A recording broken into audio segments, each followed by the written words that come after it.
এই সন্ধ্যার করানোর পর কিন্তু এখানে যে ধোয়ার কুণ্ডলী, সেই কুণ্ডলী কিন্তু এখনো উঠছে। এখানে যে ইম্পোর্টেড যে ওয়্যারহাউসটি রয়েছে, ওই ওয়্যারহাউসের কিন্তু পুরোপুরি বলা চলে এখন আগুনে ভূষীভূত।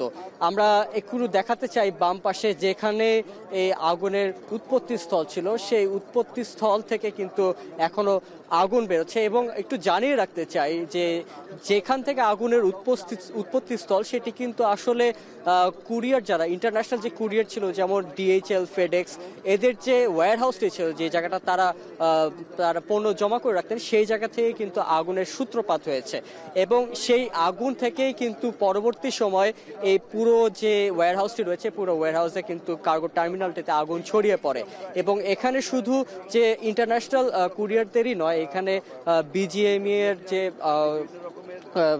কার্গোর ছিল, কার্গোর যারা এক্সপোর্ট করতো, তারা এক্সপোর্টের জন্য যে মালামাল এবং ইম্পোর্টের যে মালামাল, সেই ইম্পোর্টের মালামাল কিন্তু তারা এখানে জমা করে রাখতো। এবং সেই শেডটি কিন্তু এখন পুরোপুরি ছাই হয়ে গিয়েছে।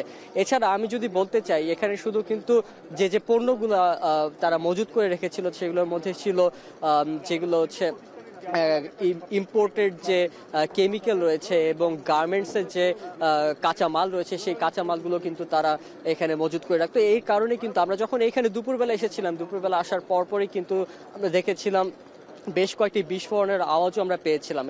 এরপরে কিন্তু এই পুরো যে বিস্ফোরণের পরে কিন্তু পুরো আগুনের যে কুণ্ডলী, এটি কিন্তু পুরো জায়গাটিতে ছড়িয়ে যায়। এবং এখন একটু আমি আমার ডান পাশে একটু দেখাতে চাই, সেখানে কিন্তু যে এলাকাটিতে এখন, যে জায়গাটিতে এখন আগুন জ্বলছে, এটি কিন্তু বিমানের যে বাংলাদেশ বিমান এয়ারলাইন্সের যে হ্যাঙ্গারটি রয়েছে, সেই হ্যাঙ্গারের খুব কাছাকাছি কিন্তু এখন আগুনটি জ্বলছে।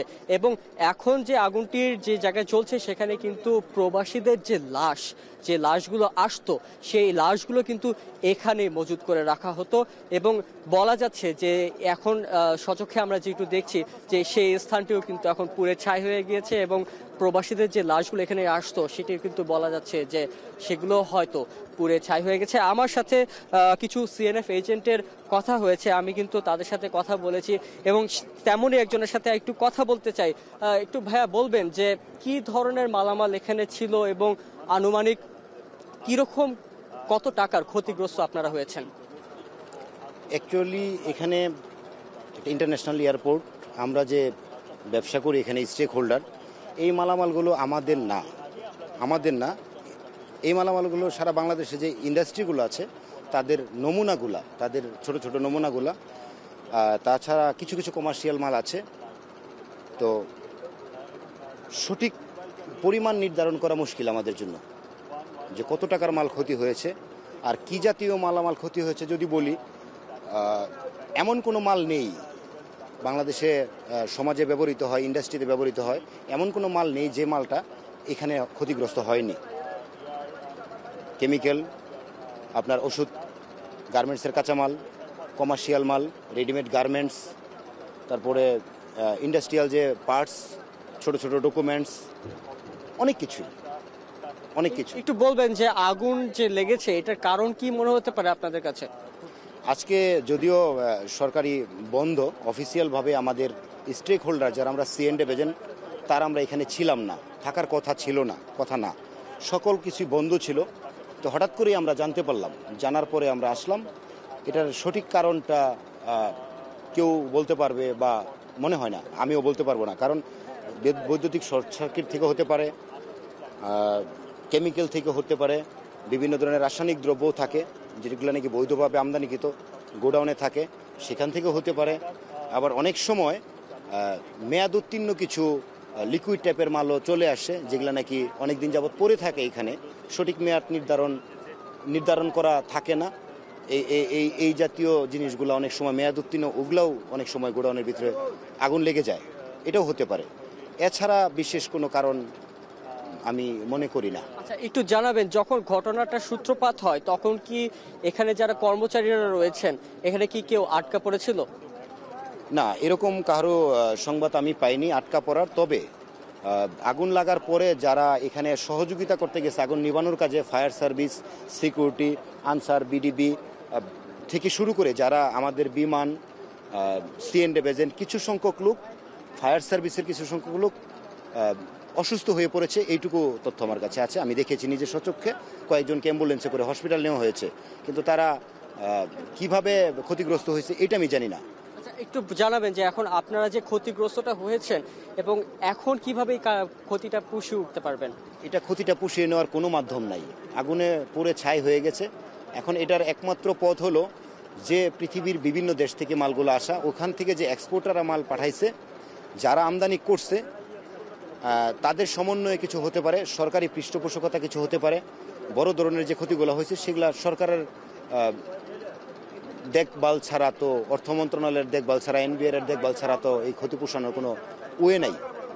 এটা আমরা যারা ক্ষতিগ্রস্ত হয়েছি বা আমাদের যারা আমদানিকারক প্রতিষ্ঠান ক্ষতিগ্রস্ত হয়েছে, এদের ক্ষতি পোষানোর কোনো মাধ্যম নাই।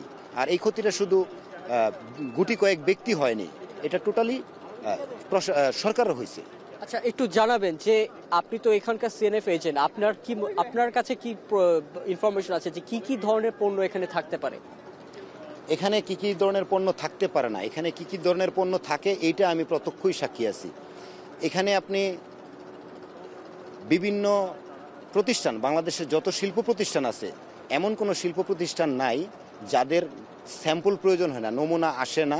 এক্সপোর্ট ইম্পোর্টের সমস্ত কেন্দ্রবিন্দু এখানে। ভিআইপি কোন ধরনের ব্যবসায়ীরা আসলে এখানে বেশি? এখানে সবচেয়ে বড় ক্ষতিগ্রস্ত হবে আপনার ইন্ডাস্ট্রিয়ালিস্ট, গার্মেন্টস ব্যবসায়ী, যেটা নাকি এক্সপোর্টের সাথে জড়িত। কারণ তাদের নমুনাগুলো আনার পরে এই নমুনাগুলো অনুযায়ী মালামাল আসে, কাপড় যেগুলো আছে সেগুলা কাপড় বাংলাদেশের গার্মেন্টসে তৈরি হয়, এগুলো আবার এক্সপোর্ট হয়। এটা হলো প্রথম ক্ষতিগ্রস্ত। এরপরে গার্মেন্টস ইন্ডাস্ট্রির কাঁচামাল আসে, এই কাঁচামাল দিয়ে তৈরি হয়। তারপরে কমার্শিয়াল আমদানি আছে, কেমিক্যালস আমদানি আছে। বিশেষ করে নমুনাগুলোর জন্য বেশি সাফারার হবে। এখানে লক্ষ লক্ষ ডকুমেন্টস আছে, লক্ষ লক্ষ নমুনা আছে, যেগুলোকে আমরা স্যাম্পল বলি। ডিএচএল থেকে শুরু করে অনেকগুলা, প্রায় 50টার অধিক কুরিয়ার সার্ভিসের গোডাউন ভস্মীভূত হয়েছে। তারপরে কমার্শিয়াল যে আমদানিকারক, চায়না থেকে যে সমস্ত আমদানিকারক মাল বিমানে আসে, এখানে অন্তত পক্ষে কত কোটি টাকার সম্পদ হবে আমি জানি না, চায়না থেকে আসছে, এই মালগুলো সব পুড়ে গেছে। তারপরে বিজিএমইর গোডাউন ছিল, ওটাও পুড়েছে। ইন্ডাস্ট্রিয়াল মেশিনারি ছিল, ওটা পুড়েছে। সমস্ত কিছুই তো শেষ। এহেন কোনো জিনিস নাই যে এইখানে পুড়ে নাই। এহেন কোনো জিনিস বাংলাদেশে আমদানিকৃত পণ্যের মধ্যে আপনার হাতে আমার হাতে যে জিনিসটা আছে, যে ব্যাগ আছে, যে মাউথ স্পিকার আছে, এটাও এখানে আছে। ধন্যবাদ আপনাকে। যে দর্শক যেমনটা শুনছিলেন যে এক্সপোর্টের সাথে যারা জড়িত তাদের গোডাউনে আগুন না লাগলেও তারাও কিন্তু ওতপ্রোতভাবে এই যে আগুন লাগার ঘটনাটি ঘটেছে ইম্পোর্টের যে জায়গাটিতে গোডাউনে, সেই জায়গাতে কিন্তু আগুনের ঘটনার সাথে তারাও কিন্তু ক্ষতিগ্রস্ত হতে যাচ্ছেন। কারণ তার এখানে যারা সিএনএফ এজেন্টরা রয়েছে তারা বলছেন তারা যে এক্সপোর্টের জন্য কাপড় প্রস্তুত করার জন্য যে নমুনাগুলা তারা করতেন, সেগুলো কিন্তু এখানে তারা ইম্পোর্ট করতেন, এবং ইম্পোর্টের যে কেমিক্যালস রয়েছে, বিভিন্ন ধরনের নমুনা রয়েছে, সেইগুলো কিন্তু এখানে জমা করে রাখা হতো।